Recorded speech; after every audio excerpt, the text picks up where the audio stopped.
What's your vision for these? You're the expert, dude. I just have fun with it. To come on, like, welcome everyone. We're gonna do this new thing we're trying. I think the more authentic we could be, the better. All right. So we do have an agenda, but here's the first thing that I wanted to bring up, Jesse.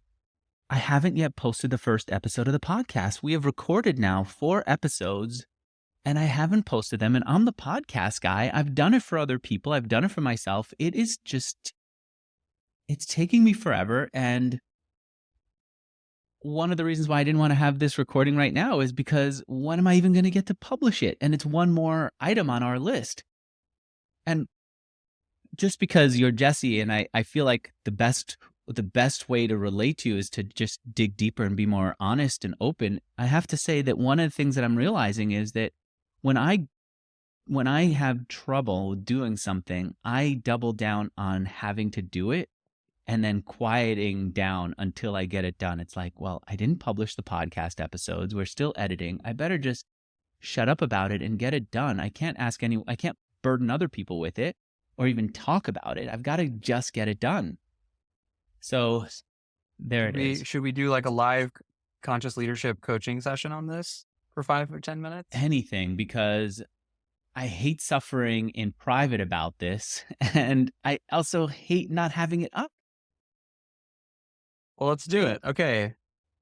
What I hear is you are struggling with getting podcast episodes that we've already recorded posted online. Hmm. Yes. Would you say you're above the line or below the line? Would you explain what above the line is? I know where I am, but I think if someone's going to listen, they should know it. But also, I should just be clear about what I'm accepting about myself when I say I'm below the line. Yeah, so this is a paradigm. It's just a kind of a framework that they use that I use and you use now, which is there's two states basically of consciousness or being. One is sort of this open, curious, wanting to learn, like laughing, and then one is more of like a closed and threatened and scared state. And even when you talk about the brain chemistry, there's the threatened, scared, I'm under threat, something is coming for me. And then there's kind of like the no, I feel safe and I feel open. And you could think of it, depending on how spiritual you are, some people think of it as like your ego being more triggered versus your soul, or are you present or not present is another way that it's framed. But it's all the same thing essentially, which is what state are you in? And a lot of the work, as you know, is in developing awareness over which state you're in at any given moment or any given time. So in this moment around this issue, what state are you in? I'm below the line for sure. And it's interesting actually that you said be aware of it because of the coach that you introduced me to and that you set me up with. Actually, I've got an alert that goes off on my phone that just says random times of the day, are you above the line or below the line? And it has been interesting for me to notice when I'm below the line and realize, wait, I can change this right now. Yeah. But what I'm not aware yet. Well, and remember, 95% of people are below the line 95% of the time. Like that's how we're wired as humans to be in this state of threat because we actually needed it originally to survive when a lion would eat us or something like that. But now we don't really have that as a physical threat, but we use these other things like podcast recordings to create a threat for ourselves. So, okay, so you're below the line. So we got to do this somewhat quick because we have other topics Mhm. today to cover. But when you're below the line, you're in this threatened consciousness. And one of the tools that help you understand where you are is called the drama triangle.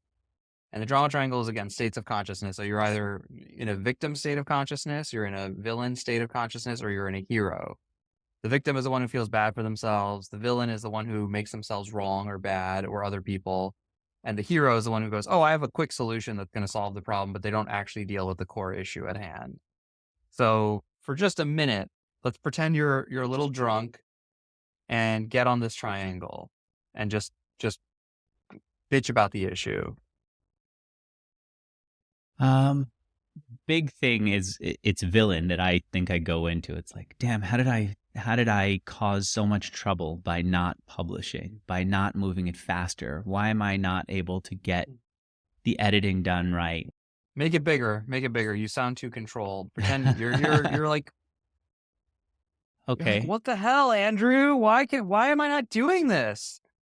Why am I not What's wrong with why am I you? giving in to all these other issues? Why didn't I at least spend like 10 minutes a day? Why don't I go on a campaign to make sure that the thing gets done? If I go on a campaign and I commit that I'm going to get to do this by the end of the week, then every day I will commit to doing something, get on a call with the Getting editor, done. check in with her, give her feedback, and then come up with great ideas. Like when she was stuck, instead of spinning my wheels trying to think of what to do, when I'm in the right space and it's a campaign and needs to get done by the end of the week, I would have figured out faster that I could just reach out to Chad, Right. who's been editing, or Michael in the Philippines, who's been editing, and he's a phenomenal editor. And, and I connected her with them, and they were able to help her within 15 minutes solve all the problems. Or why didn't I do this sooner? Why don't I just do a campaign where every issue is handled that quickly and Mhm. that clearly, and with that authority and leadership and what's going on? Then what happens in your brain? What happens? So you're beating yourself up. Then what happens in your brain? Oof. Then what I do is I think of one thing I could do to step it forward, so that I can step it forward and just stop that record from Right. going off in my head. That's your hero move. Oh, Can you that's see that? interesting. Yeah. Okay. So then the I hero say, move I just is, gotta move it a little forward. yes, I just move it a little forward so I don't feel this feeling. I yes. don't want to feel this. I gotta move it forward. Then what happens? I move it forward, but it's not enough. And then other things come up and I tend to them and I don't come back to the next thing fast enough. Okay. And then you beat yourself up over And then that. I beat myself up over it. What's the victim? You didn't usually. This is usually a pattern people go into, and I didn't hear your victim. What's your victim? I don't know that I really have a victim around this, but maybe it's just not loud enough. Yeah. What's the part of you that feels helpless? Say, I got too much on my Oh, plate. yes, the too much. Just There's too not enough. much on my There's plate. too much going Yeah. on. What is that? Let's give that victim some voice. There's There's too much going too much on. going on. I keep getting more messages, more requests, more needs from the sponsors who It's never want gonna this. end. Even if I get to finish this, there's going to be another thing. Actually, I never feel that exactly, but it's more like there are all these things that have already been given to me, and of course, at some point I'm going to say yes to them because there are too many things, and I can't ever say no Right. all the time. Even if I am at 5%, I'm still just at way too many things. You sometimes I hear you talk about like not wanting to let me down. I make up a story that's part of your victim is like, oh, I'm gonna let someone down. That is a big one. You've said in the past that you're not as moved by the income statement numbers for the week as you are by the people who are affected by them. I think I feel the same way on the positive, but also on the negative. I'm like, damn it. Jesse's counting on this going public and he wants to do more of them. And what about Knack? I'm letting him down because Knack, the COO, has been organizing things. And what about Toinette, who's editing this? She wants to get this off her plate. It's too. almost like your victim consciousness. You don't get let yourself. You're mean to yourself, and then your victim consciousness applies to other people. Poor them. They're gonna not. Maybe something bad is gonna happen to them. And when you said the villain is one of the items, Okay. one of the characters, I realized, oh yeah, I'm the villain who's doing this to all these people. Right. You make yourself the villain and then them the victim. That's part of it's all just a mental pattern, right? Okay. So just to repeat it back to you have a lot on your plate. You kind of feel like it's never going to end. You're disappointed that you're worrying other people, that you're going to let other people down. So you start beating yourself up going, what's wrong with you? Why can you not get this done? Then in order to relieve yourself of that, it's like you move something forward a little bit and then you kind of fall back right into that pattern. Yeah. Does that feel right? That's exactly it. Is there anything more coming up as we're talking about it? The only other one is that I then go into more, I picture it as not just a circle that's flat, but a circle that just keeps going down and down and down. And part of the down is going like, you can't do anything right. Why are you even doing this job? You're more like work. you go into private huddle mode. So then when I'm above the line, I would include other people and work with other people and solve it. When I go below, I see. One of your hero moves. Yes. One of your hero moves is to shut other people out and to cut yourself away from everyone. I'm like 2 days away from pulling this all back into Descript and editing it myself, or pulling it into Riverside and editing it myself, and not even talking about it, and then just getting published. Yeah. Okay. So you're below the line. You're feeling scared. You see that? Mm-hmm. You're feeling threatened. Mm-hmm. Can you take a breath into it? Yeah. Can you feel the fear here right now? I feel less of it now. Sometimes when you just put attention on it, it goes away. Where does it show up in your body? Uh, Lower pit of my stomach, and then in a cloud on my head. Does it move at all? Like when you put attention on it? Just dropped something. No, I don't think it does. Can you allow the fear to be here? Like, can you allow whatever it's showing up in your body to be there? Strangely, it doesn't feel present anymore, but I can. It almost feels like I like self-flagellation to bring it back, like to force it up so that I can hit myself in the head with it. Well, just imagine the amount of work you have on your plate and the fact that you haven't published the podcast. Like, put yourself back in that thought pattern for just a second and then see if the fear shows back up. Truthfully, it's harder. Maybe a little bit. Yeah. Maybe a little. Sometimes when you just, well, that's how you know it's an unconscious pattern, right? Sometimes it happens like when your mind is idle. And if you really want to get spiritual, it's like your ego does that when the more idle you are, the more your ego is there to kind of like fill in the space. Okay, so you're a little threatened, you're feeling a little less scared, that's good.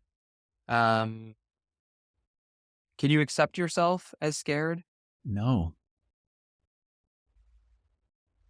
Okay, why not? Because I don't think of myself as a scared person, because if I do accept that, then I feel like I'm taking on weakness and I'm becoming weak. And yeah, I think that's it. So what so you're not willing to accept yourself as actually feeling this threat. Maybe I am, but I mean, I have to really stop and say, this is an exercise, go for that and see what happens. Just in this moment, can you accept yourself? You're feeling fear. Yeah. You see that you're feeling it. Yeah. What would you say to your son if he said, "Dad, I'm feeling scared. I'm worried that I'm never gonna be able to write this science book that I'm writing, the sci-fi book." What would you say to him? I know exactly what I would do. I would do the how to talk so kids listen and listen so kids talk methodology, which is just say, oh yeah, what's going on, and let him just talk it through. And then I would come up with a small first step for him to take, and then help him see that it's okay. Maybe I would even tell him a story about how I used to do this really late, and then I realized that. But what would you? It's interesting that you move into solving. Do you notice that's what your son? Well, I That's what start you with try to do? listening, but yes, then I do go into solving. Yeah. What's another step? But what's behind that? What are you feeling behind that towards your son? Oh, appreciative that he's coming to me, realization that what he's saying is normal and that I'd experienced it. Normal, but there's something I think there's another word that you feel for your son when you in those moments, and Is it love? Are you going to make me say love publicly? is You it? know how I shy mean, I is am. it? Yes. But it's some form of compassion or love. Whatever you're doing because you're like, hey, it's okay to feel that way, and Yeah. I want to like. Are you willing to do that for yourself? Less so, but only because we're talking publicly. Yes. What? It's strange. I mean, I What want to does it be sound open like with to you. It's say? really weird to say that because I understand that that's not the way I want to be, but I Well, also. dude, the first time that Dave ever said this to me, you know what my response was? Mhm. What he did this when I was in your shoes in a coaching session. I was like, "Get your shit together, Jesse. Come on, what's wrong with you?" Because that's what had been fed to me when I was scared. So then, Like he was literally like, the question he said to me was, "What would you say to your son if he was scared?" I'd be like, "Come on, get your shit. Like, let's go. Don't be scared." Like, and it was such a moment of an unlock for me because I was like, "Oh my god, that's actually what I say to myself." And that's what I say to other people. That's what I say to my wife and what I say to my team. And like, holy moly, like it was such an unlock for me to realize there was other things you could say to somebody who was scared. yeah. Uh-huh. Because my response had always been, "Oh, you're feeling scared. Like, get over it. Let's go. Let's move. Right. Like, it's all right. Yeah. It'll go away. Let's go get to work." Like that's how I dealt with fear for such a long time. And it kept me stuck. And then over time now it's like, oh no, like, it's okay to feel scared.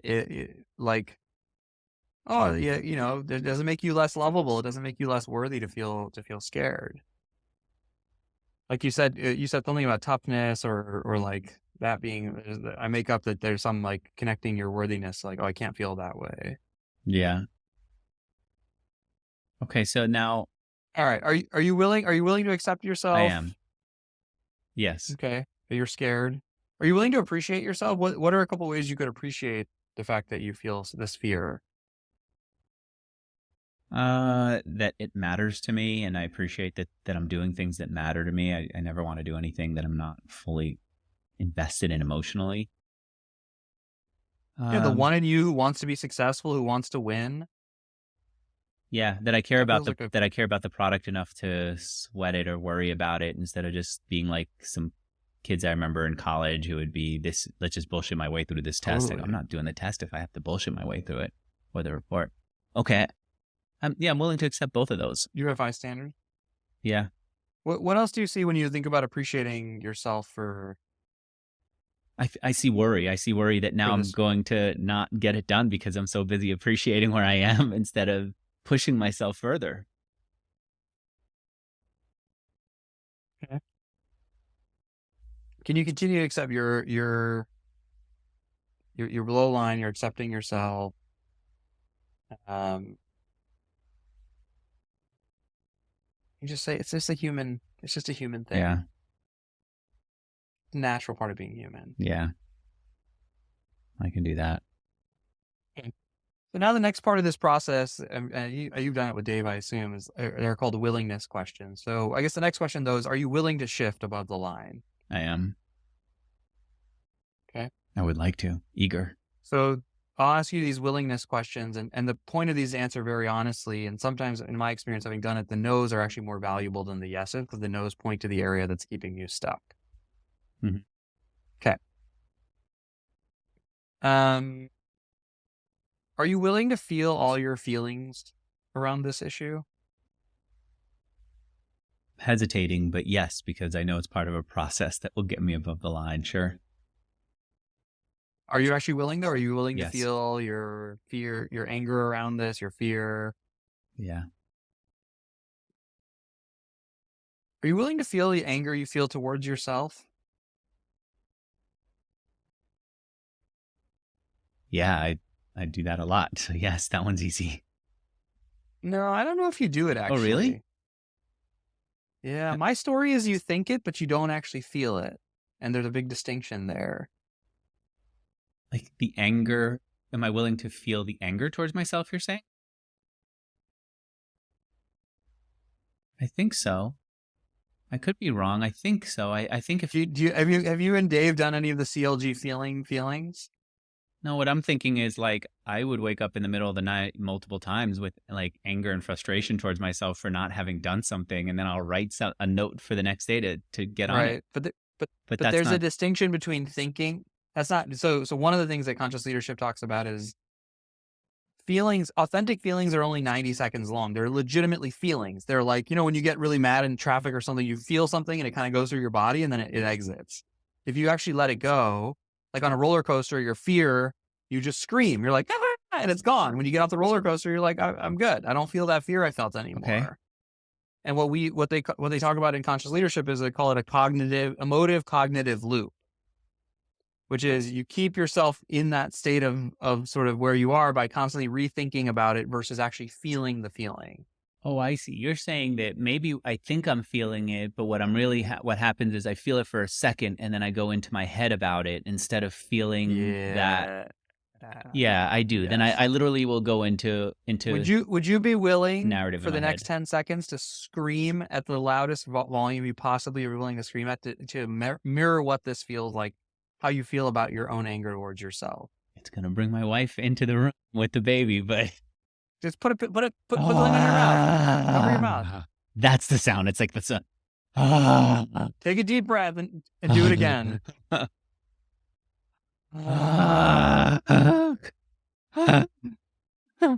Yes, that's the sound that I hear in my head. How do you how does that feel after doing that? It feels like I'm aware. Like what I sometimes would like I don't see a therapist often, but what I would sometimes like him to do and what I would always like my wife to do after I've expressed something to just hear it, and then reflect back this voice, the sound. How does your body feel? Is the fear still here? Or is the fear, do you feel like it's shifting?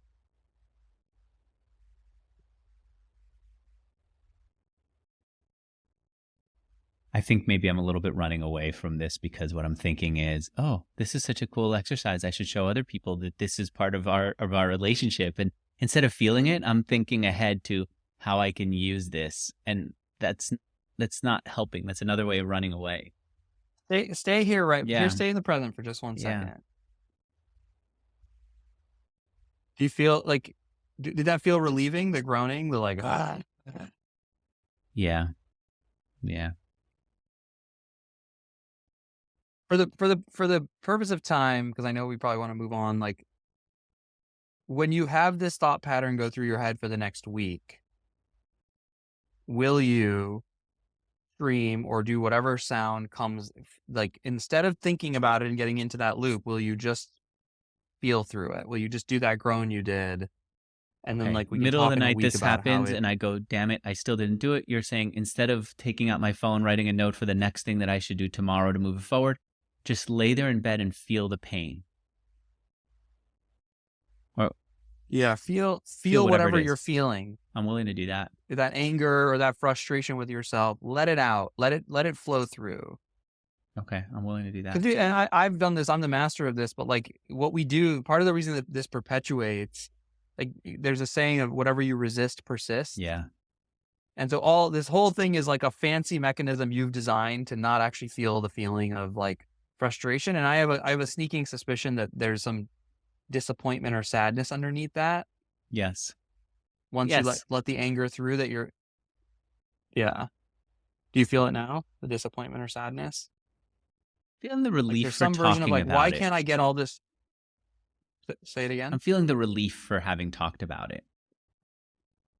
Yeah. I'm making up a story that there's some sadness, like the victim version of you of like, oh, I'm not able to get all the things done I want to get done. And what's wrong? Like, oh, that's sad.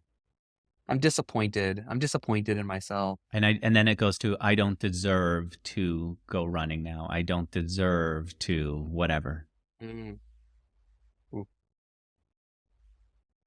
Are you willing to let go of being right that your ability to upload podcasts on time has any connectedness with what you deserve in this world? Ooh, I would love to. I don't know if I'm ready to do that, but yes. For the next 10 seconds, can you just see that they have nothing to do with one another? Yeah. Yeah. They're just completely two independent events that have no connection other than in that your mind and your ego has decided to connect them in some way. I got to just say something like just related to this. This is how running is one example of it. Running will take an hour. Here is how that you don't deserve comes in. I'm in Texas. It's freaking hot. This is maybe too personal. I have like an itch right here in my crotch from the heat. The doctor gave me medicine. I will some days rush in to sit down and work and not put the little cream on there because I don't deserve to take time. And it literally is a minute. I don't deserve to take time to do this because I have so much else to do. And it clearly is not true there, but that's the level that I take it to. It's like a game you play with yourself. It's like when I was in 8th grade and I wanted to make the basketball team, I'd be like, okay, I need to dribble 150 times before I'm allowed to go get a sip of water. Yes. And your version of that is now, the adult version of that is like, I can't put this cream on until I get these 5 things done. It's just it's like a little way you keep yourself motivated, right? Yes. It's good, but it's also bad. It's good because it then says, okay. But what if it's neither good nor bad? What if it's just like, it just is. It's just what you do. Like the question for you is just, do you want to do it that way or not? Or like another version of this, Dave has done this with me, maybe he's done it with you, is like, what are the benefits you've gotten from it and what are the costs of it? Yeah, I've heard you say stuff like that before, and I think that that's the truth, that it's there's clearly benefits that I've gotten from this. If everything depends on this, then I'll do it. But also, if everything depends on this, then what happens is I'm a very painful person to work with at times like this. Like, because Well, just name the three biggest benefits you've gotten from you do this thing you're describing it, which is you hold yourself back personally, your physical body, whether it's you're itching or you're running or whatever, you literally penalize your physical body, yes, yourself, in order to motivate yourself to work in a certain way, right? What are the three benefits you've gotten from doing that for a huge chunk of your life, presumably, and what are the three biggest costs? the three biggest benefits are it really did help my company grow. It really did help me end up in a relationship that mattered. And it got me to do things Yeah. like put contacts in my eyes back when I needed them. The negative is that it it hurt my health. Not super big, but it did. It kept me from having the enjoyment that I would want in the years that I did it. And I think it's also hurt my ability to create a fun business, fun environment to be in. You know, it was all very dire for everyone around me because it was dire for me. Right.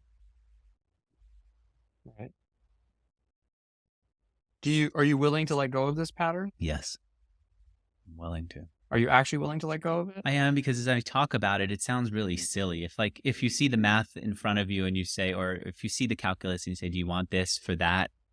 I don't think I do, and it doesn't really lead to it. But yeah. Yeah. What I would tell you is these patterns, for me at least, they take a lot. It took a lot to let go of, even when I knew they weren't serving me anymore. And I think, in general, the way to think about this, like when you recognize a pattern, and I see you do this a lot. I used to do it. I still do it. Okay, stop that. I'm going to stop that pattern. And that's actually just like fear on top of fear. You use fear to stop the pattern of this other fear thing, and you kind of get stuck and winded up in this knot. And actually, like the way I found it to be effective is actually appreciate whatever this pattern was. It served you amazingly well for a large part of your life. It's done a bunch of great things, and it's a little bit more of a soft let go. It's like, thanks so much for doing this, but now I'm 40 something and I have a family and I don't want to do this anymore. I'm just choosing. It's not bad or good. Yeah. I just don't want to do it Yeah. anymore. I just don't want to be this way anymore, and I'm going to make a change. One other homework assignment I can give you that Dave gave me many years ago that sort of blew my mind was, um, make this pattern about yourself huge. So in every minute for the next week, I want you to constantly withhold. Don't allow yourself to eat until you get a certain amount of work done. Until you hug your wife 10 times, don't allow yourself to go to the bathroom. Like, make it extreme. When he first told me this, I was like, dude, that sounds insane. Like, I have a problem. No, like, I don't want to do that. And he's like, just trust me, just do it. Mine was a different pattern. It was like comparing myself to other people and wanting what they have versus being happy with the thing I have.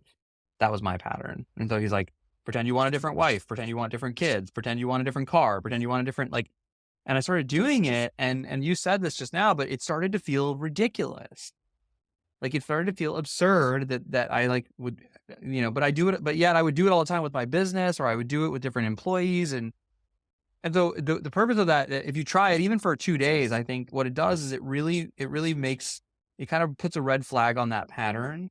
The Yeah. next time you catch yourself doing it, you're like, oh, I'm doing that again. Okay. And you're not mad about it. You're just like, oh, I'm going to I don't want to do that.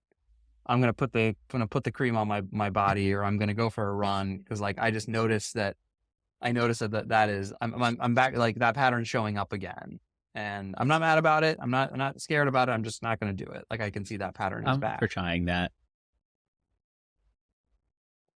Make it big. Okay. All right. I'm up for trying that. All right. So we started this conversation because you were below the line about these podcast things. The last willingness question I'll ask you is, are you willing to make clear agreements around this issue? With who? Me? You? You mean Someone with else? this, with the podcast? Yeah.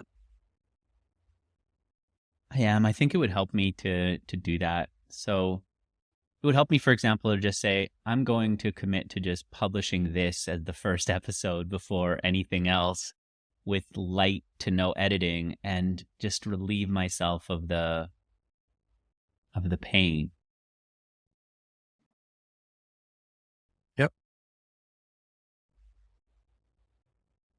Well, will you just let's just do it. By when will you upload the first episode? Well, I like that you always say, okay, if we're going to do this, let's have a time to get it done. Um, let's say by Monday, by the end of day Monday.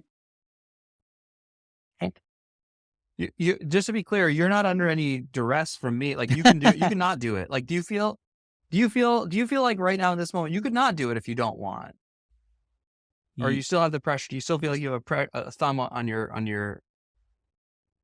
Well, what I'm feeling is that I could just easily say I've given Toinette the editing feedback on the first episode. I think she's got enough there that she could get it done to publish that other episode by Monday or even by today. I kind of like the idea, though, of saying this is going to be the first thing that we publish because it creates the right atmosphere and it allows me to just get it done. But is that me being the hero again, going, look, I can solve it. I'm just going to go into Riverside. I'll hit the edit button and then we're ready to go. Only you know that the most interesting part of this work is like, do you feel above the line, right? And do you feel threatened?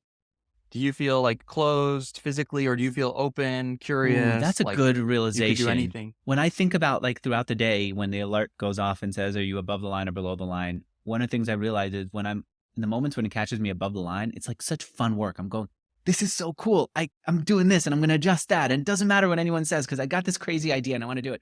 When I'm below the line, it's, if this doesn't work, then it's so bad. Okay, so do I feel really like excitement about getting it up and edited and doing all that? I do. I'm excited. I feel relieved by having it, by just editing and publishing it.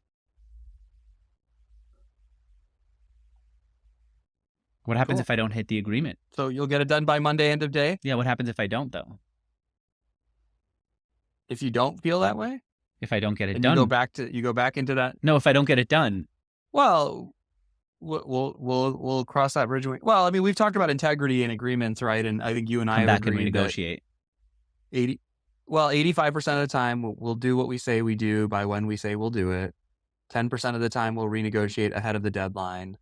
And 5% of the time we may miss the deadline, but we'll go back and clean it up. Meaning we'll acknowledge that we missed the deadline because you and I have chosen that we want to keep integrity as a value between us, that we think that's an important part of just being good partners to each other and all that stuff. That ratio, by the way, could be 90-10-1 or 99-1. It could be 95, but I think you and I know that sometimes we're going to miss deadlines, sometimes we're going to renegotiate because that's how we roll, and that's okay. Okay. All right, I feel you. Yes, I do. I find it to be just fun to let it go without trying to get it the way that I want it to be, to just get the rawness out instead of trying to buff it all. Yeah, there's the last thing I'll say on this, we can move on, is like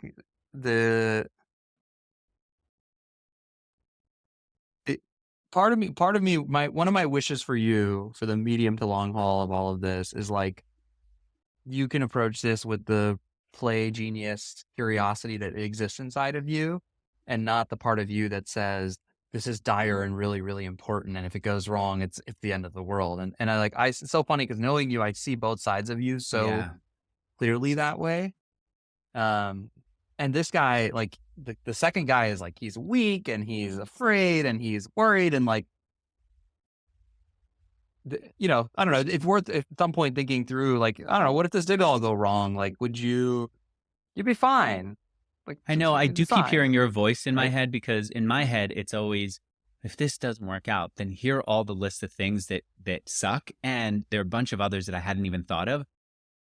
And I've said that to you before about something. I know what it was. It was like having sponsors in the newsletter. And I go, well, we can't. We're going to overwhelm the audience if we start newsletter sponsors all at once. What if we go? And you go, Andrew, it's fine. Who cares? Everyone knows we're experimenting. We'll tell them we're experimenting and we'll calibrate. And so I hear that voice in my head, which is actually a very healthy attitude. Especially, I mean, if we're working together, to know that that's your attitude, it makes it feel more okay for me to take it on. Yeah, I mean, it's still kind of a hero thing, but yeah, because it's outside of yourself, right? I want you to say to yourself, I'm okay. Not none of this Jesse is a would say big it's deal. okay. Yeah. You've got 3 beautiful children, you've got money, I think you're fine. You're young, you're able-bodied, you'll be okay no matter what happens. You'll be fine. And like you really wanted this to work out. There's nothing wrong with that either. It's exciting. There's a lot here. We're both excited about it, and there's something to that that I think is also very powerful. Right, do you want to talk about some of the exciting things? Yeah. What should we talk about next? How about we shift to you? Like you're in Europe. One of the things that I noticed about being in Europe is you're I'm starting my day. Someone shut the light off behind you earlier because they're closing out the day in Europe. What time is it there? It's almost 7 p.m. What's it like to do that? I'd love to work from Europe, but I'm worried about missing my family and friends in the evenings because you're keeping US time. Yeah, I mean, a friend of mine, the former CMO of Dollar Shave Club, told me about this a few years ago, and one of the I'm in an interesting position, right? Which is I don't have to work. I enjoy work. I enjoy all the stuff we're doing, and I try to make sure that I also only do the things I enjoy. Um, but like I like working hard. Like I work, me. I work pretty hard, and most of the time, most of the year, that's fine. The kids are pretty busy, right? I drop them at school. They have their activities. I see them. I do bedtime, and like that works for my balance. But in the summer, they're like totally available, and I like realize like I'm like, man, I don't like that. Like it makes me want to be like, let me take the whole summer off with them, or let me take parts of the summer off. And so what he told me was super interesting about Europe is he goes, look, you can wake up in the morning at 8 or 9 o'clock. You can be with your kids all day long till 3 or 4 o'clock. And then at 3 or 4 o'clock, that's like 9 a.m. on the East Coast or Central Time. You basically can work from 3 or 4 till 11. Like last night I was working till midnight. I had a meeting with Casey and he's like, it's very productive. You get a lot done. Your kids don't realize that you're even working because, but like they're pretty tired by the time the end of the day comes for them. And everyone works like you're on Zoom and you're around and you're available. And so I've done it, I think, for the last 2 weeks in San Sebastian.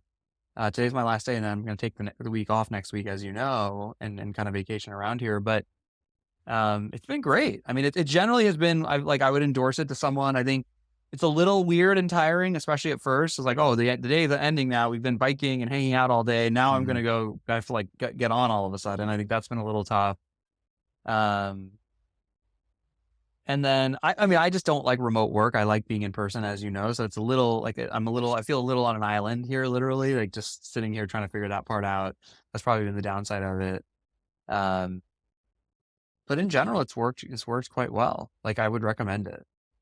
And you're then, so today you went bike riding with the kids. You're having lunch with the kids. You're spending time with them. Today I woke up at 9:30. I like meditated, got my day going a little bit, got some iced coffee, hung out in the morning and just everyone chilled with the baby and stuff. And then around 10:30, we went and rented bikes and we biked to we're in San Sebastian, Spain. We biked to like 5 different parts of the city. It's a very bike friendly city. We biked on the beach boardwalk. We went to this park where there's peacocks. Like lots of pictures, hung out. It was a blast. It was like a total blast. Came back. The siesta time here is around 2 or 2:30. So came back, chilled for like an hour, had a brunch with them, like ate some food, and then had my first call at 3:30 local with Carolyn, the former CEO of Unbloat, who's now been doing marketing for Growth Assistant, and caught up with her, and then did content, and then doing this. So it's been great. What about dinners and evenings and socializing with locals there? Do you miss that? Yeah. Well, next week I'm taking off, so I'll get my chance to do a normal vacation trip. I think we see people during the day. I've done super late dinners with my wife, so 11 p.m. local time. Her and I will go get dinner. We go to Nobu. So we've done a little bit of it. I think I've had a couple early evenings where it's been like whatever, and I also disappeared for an hour of my work day to go grab dinner. So yeah, I mean, you just plan around it and manage it. I have this is like a Regis office space. That is nice about Spain. I think they do dinner in Spain later. I remember in Argentina, they would start dinner at 11 o'clock or 10 o'clock. So I guess there's still an opportunity for that. Yeah. Want to talk a little bit about what's exciting at Bootstrap Giants? Yeah, I mean, I got to go in 7 minutes. So Okay. what other topics could we chat about? Just because I feel like that deserves its own episode. I think what's really interesting is Charlie is a college student that you all found for us through someone who had worked for one of the Gateway X companies.